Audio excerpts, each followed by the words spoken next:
life today.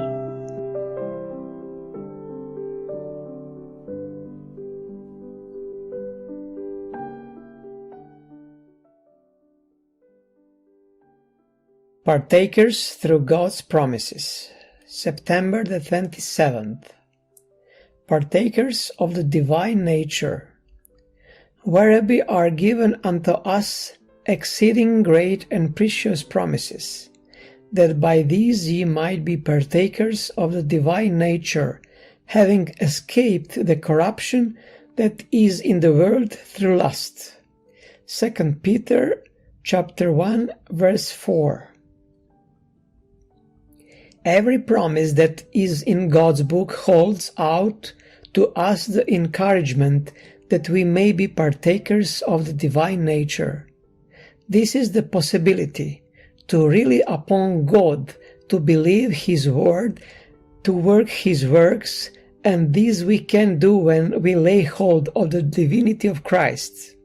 This possibility is worth more to us than all the riches in the world.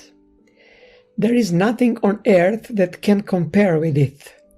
As we lay hold of the power thus placed within our reach, we receive a hope so strong that we can rely wholly upon God's promise, and laying hold of the possibilities that are in Christ, we became the sons and daughters of God.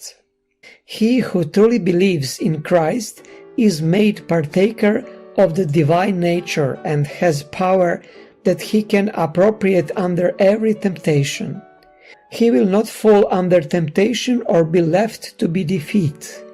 In time of trial, he will claim the promises, and by these escape the corruptions that are in the world through lust. To make us partakers of the divine nature, heaven gave its most costly treasure. The Son of God laid aside his royal robe and kindly crowned and came to our earth as a little child. He pledged himself to live from infancy to manhood a perfect life.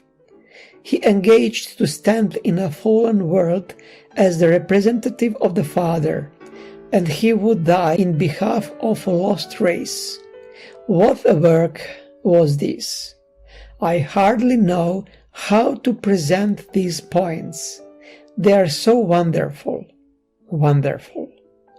By his life of sacrifice and death of shame, he has made it possible for us to take hold of his divinity, as to escape the corruption that is in the world through lust.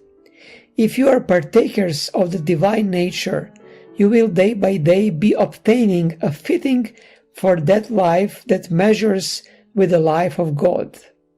Day by day you will purify your trust in Jesus and follow his example and grow into his likeness until you shall stand before him perfected.